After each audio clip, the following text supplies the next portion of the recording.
En las últimas semanas hemos visto en los medios de comunicación y en las redes sociales que diversas diligencias de allanamiento no se habrían realizado de forma adecuada por no contarse de forma inmediata o al momento de iniciar la ejecución con abogados defensores particulares o en su defecto con defensores públicos. Esta situación ha sido atribuida a la reciente ley 3208 que modificó, entre otras cosas, el delito de organización criminal, pero que eso espero poderlo grabar en un próximo video.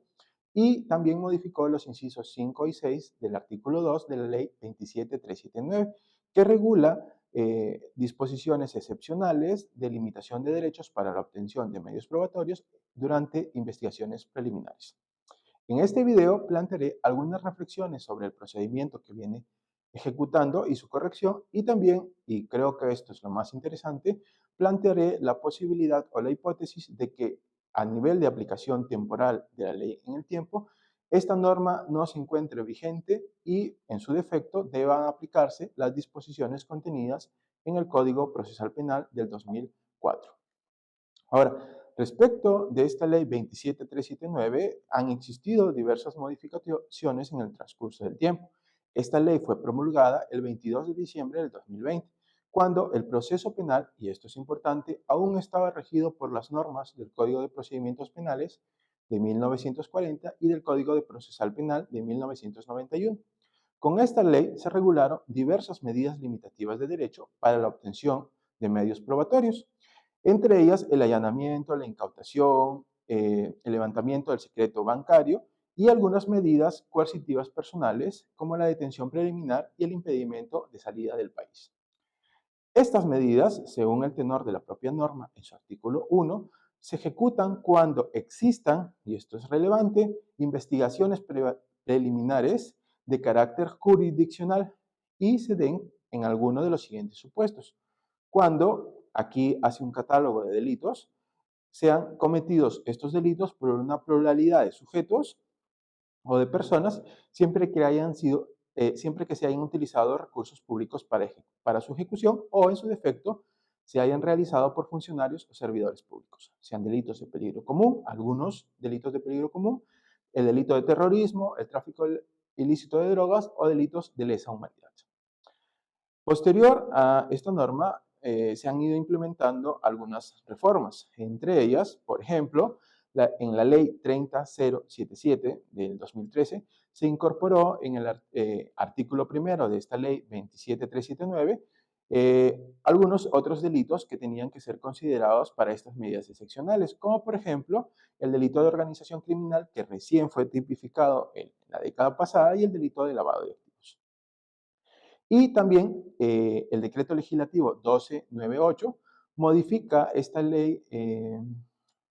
27379 para adecuarlo al decreto legislativo 957, el Código Procesal Penal del 2004, en cuanto a la detención preliminar. En ese sentido, este decreto legislativo 1298 deroga el inciso 1 del artículo 2 de la ley 27379. Posterior en este devenir, pues también se promulgó el 30 de julio del 2004 el decreto legislativo 957, que es el Código Procesal Penal de 2004, en el cual también y de manera paralela regula las medidas limitativas de derechos para la obtención de pruebas,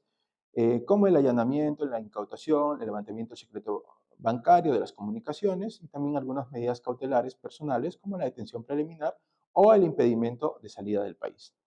Ahora, ¿en qué cambia la ley 32108 la cuestión del allanamiento? Básicamente en 3 puntos. Primero, hace referencia, y esto acorde a las nuevas disposiciones procesales, a la necesidad de que el requerimiento de allanamiento se adjunten suficientes elementos probatorios para solicitarlo, dado que es una medida invasiva de derechos fundamentales como es la inviolabilidad del domicilio. Además, se hace referencia a la posibilidad de la incautación y lo más relevante y que en cierta forma ha causado controversia es que incorpora la necesidad de que para el registro se cuente con la presencia del interesado, del sujeto titular de algún derecho real sobre el bien que se está incautando, allanando, y de su abogado. Y en su defecto de no contar con un abogado, se le asignará según el tenor de la propia ley, un abogado de oficio. El Código Procesal Penal del 2004, de igual forma, regula en el artículo 212 al 217 lo referente al allanamiento y a mayor detalle, conforme a las normas que regulan el proceso penal común, hace un desarrollo en extenso de la figura del allanamiento, a diferencia de la ley 27379, que de forma muy escueta solo dispone la posibilidad del allanamiento sin mayor detalle ni mayores precisiones sobre el procedimiento a ejecutarse. La pregunta que planteo en este video y que es objeto del análisis es si la ley 27379, recientemente modificada, está o no vigente. Como se podrá advertir, existe una doble regulación en cuanto a estas medidas limitativas de derechos para la obtención de medios probatorios. Tanto en la ley 27379 como en el Código Procesal Penal se han desarrollado y se pueden aplicar las mismas normas para la obtención de pruebas. Tanto en la ley como en el Código Procesal Penal se han previsto pues, el allanamiento, el impedimento de salir del país, la detención preliminar, que ya fue derogada para efectos de la anterior ley, la exhibición, la incautación, la inmovilización de bienes, entre otros. La justificación con la que se permite afirmar la vigencia temporal de la ley 27379 es que regula determinados delitos, que no es aplicable para todos los delitos que puedan disponer el Código Penal, sino solo para el catálogo dispuesto en el artículo 1 de esta ley. No obstante, también hay razones justificadas para afirmar que la vigencia del Código Procesal Penal del 2004 implicó una derogación tácita de esta ley por cuanto regula las mismas instituciones procesales de limitación de derechos para la obtención de pruebas. Este fundamento, en cierta forma, puede ser rebatido con lo dispuesto en el Acuerdo Plenario 3-2019 del 10 de septiembre de 2019, en el cual la Corte Suprema hizo un análisis de esta ley 27379 y sus modificatorias, afirmando que las normas del Código Procesal del 2004, si bien, ojo, son las mismas, serían bloques normativos que no se oponen entre sí. O sea, la Corte Suprema en este acuerdo plenario dijo, son las mismas instituciones, son las mismas medidas limitativas, pero como no se oponen, entonces no hay necesidad de afirmar su derogación tácita, porque afirmó la Corte Suprema no existe un antinomio. Sin embargo, en dos sentencias de apelación recientes, expedidas también por la misma Corte Suprema, se explican algunas razones para afirmar la derogación tácita de esta ley 27379. Primero, en la apelación 248-2022 Supremo, expedida en el caso del presidente Pedro Castillo, la Corte Suprema hace un análisis y en su fundamento octavo hace referencia que la ley 27379, específicamente en lo que tiene que ver a la detención preliminar, si bien ha sido derogada por el decreto legislativo 1298, esto lo que genera es que se armonice, si es que se dejase de lado la ley 27379, todas las normas procesales, ya que existe una disyuntiva entre lo que procesalmente establece la ley especial 27379 y las normas del Código Procesal Penal del 2004, en la cual no existe una etapa procesal de investigación preliminar, sino diligencias preliminares. De igual forma, en la apelación 211-2022 Supremo, expedida en el caso del ex juez supremo Instrucción Pariachi, en el fundamento 4.2, de manera expresa, hace referencia que tanto la ley 27399, una ley distinta, como la ley 27379, que es materia de nuestro análisis, han sido abrogadas por cuanto resultan incompatibles con lo dispuesto en el decreto legislativo 957, en mérito a que el principio de la ley posterior deroga la anterior si ambas poseen el mismo rango jerárquico. Y como tanto el Código Procesal Penal como la ley 27379 regulan las mismas instituciones procesales, en consecuencia, lo que nos permite colegir esta sentencia es que el Código Procesal Penal habría derogado esta ley especial. Las medidas contenidas en la ley 27379 no serían acordes al actual modelo procesal penal, en el cual ya no existe una etapa denominada investigación preliminar, ni tampoco es realizada en sede jurisdiccional, sino que se denomina diligencias preliminares y esta es a exclusividad potestad del Ministerio Público, siempre que no se formalice una investigación preparatoria. Entonces, esta es una de las razones que permite afirmar la derogación tácita de la ley 27379, por cuanto no armoniza con el resto del proceso común que ha sido instaurado en nuestro país. Durante la expedición de la ley 3077, la ley contra el crimen organizado, todavía podría justificarse alguna razón para afirmar su vigencia temporal, por cuanto el Código Procesal Penal no habría sido implementado en la mayor parte del país, sino que solo en algunos distritos judiciales. Pero actualmente el Código Procesal Penal de 2004 ha sido implementado en la mayor parte del territorio nacional. En consecuencia, no existe la necesidad de que subsistan dos disposiciones normativas como la ley 27379 y el Código Procesal Penal del 2004, que regulen las mismas instituciones, solo con la acotación de que la ley lo regula para algunos delitos que son muy pocos. Otra razón para no considerar su vigencia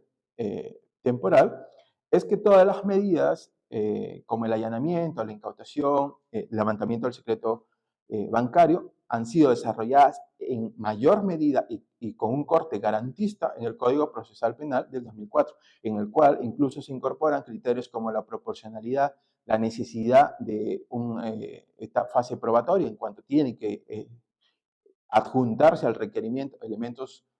o medios probatorios o elementos de convicción que acrediten la pretensión del fiscal. Entonces, el Código Procesal Penal del 2004 desarrolla en mayor medida y de forma más garantista estas medidas limitativas de derechos y en consecuencia resultaría aplicable a todos los casos y en todos los delitos en los que se solicite este tipo de medidas. En ese sentido, considero que esta norma no tendría vigencia al haber sido derogada de forma tácita por el Código Procesal Penal del 2004, por cuanto no armoniza con todo el sistema procesal ni con el nuevo modelo procesal acusatorio con corte garantista que, según la Corte Suprema, ha sido incorporado y según el legislativo también en la ley 3206 afirma que se ha incorporado un modelo acusatorio garantista. No existiendo razón para tener una ley especial que regule estas medidas limitativas con menos garantías, con un procedimiento menos desarrollado a nivel normativo para algunos pocos delitos. Ahora, para resolver la pregunta que se plantea en el inicio de este video, si es que se considerase la vigencia, ¿es necesario la presencia de un abogado o cómo debería operativizarse estas normas? Esto es solo una opinión para formar, que ustedes puedan formar su propio criterio, sin necesidad de que sea el mismo o que se tengan las mismas razones.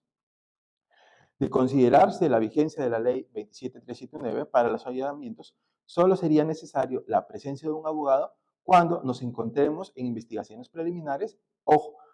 conforme al artículo primero de esta ley, que lo establece para 4 bloques de delitos. Delitos cometidos por organizaciones criminales o pluralidad de sujetos cuando se utilicen recursos públicos o sea cometido por funcionarios o servidores públicos, ojo, no necesariamente delitos de corrupción, delitos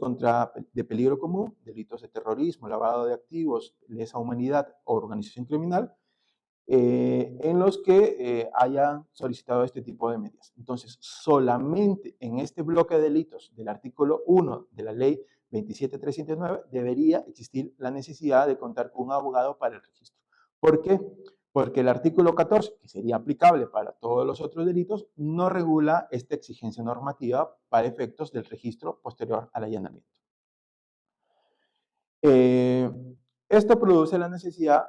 si es que se considerase la vigencia de esta norma, de que cuando se ejecute el allanamiento, porque hay que tener en consideración que el allanamiento es una cosa, ingresar al domicilio con autorización judicial es una cosa y el registro de personas y bienes es otra, cuando se realice el allanamiento y se requiera la presencia de un abogado, tiene que darse necesariamente un tiempo prudencial y razonable para que las personas intervenidas puedan contactar o designar a un abogado de su libre elección. ¿Por qué? Las máximas de la experiencia de la ejecución de este tipo de medidas nos llevan a afirmar que éstas se realizan durante la madrugada. Durante la madrugada, un ciudadano cualquiera, como ustedes o como yo, no tiene a disposición un abogado para levantar el teléfono y que se constituya de forma inmediata por una cuestión de posibilidades económicas, o incluso uno no tiene predesignado un abogado que pueda constituirse en la mayoría de los casos, sino que recién tendrá que comunicarse, contactarse con familiares o amigos que te puedan decir designa este abogado. En ese sentido, otorgar media hora o una hora para designar un abogado sería desnaturalizar la finalidad que podría tener esta norma y vaciarla de contenido en cuanto a la defensa. ¿Por qué? Porque la consecuencia será la designación de un defensor público, pues que no es un abogado elegido por nosotros, sino que es un abogado en cierta forma impuesto para cumplir el requisito. Por lo que, de no aplicarse de forma razonable esta medida de conceder un plazo prudencial para la designación de un abogado, pues se vaciaría de contenido lo que se quiere buscar con incorporar la necesidad de un abogado al momento del registro. Bueno, al parecer, las reflexiones que se han hecho en el transcurso de este video respecto de la vigencia, respecto de las garantías que establece el Código Procesal Penal, desarrollando en las mismas instituciones, no han sido consideradas en el debate de la Ley 32.108, porque incluso se utilizan términos jurídicos que en nuestro sistema ya no son utilizados, como la designación de un abogado de oficio. Ese término ya no existe, sino que la denominación correcta es la de defensor público. Bueno, lo que he querido explicar en estas líneas es una perspectiva de lo que es esta ley y cómo debería operativizarse el procedimiento de ser el caso de que se considere su vigencia temporal. Pero bueno, cada quien formará sus propias convicciones y actuará en los procedimientos que se tengan o académicamente de la forma que se considere.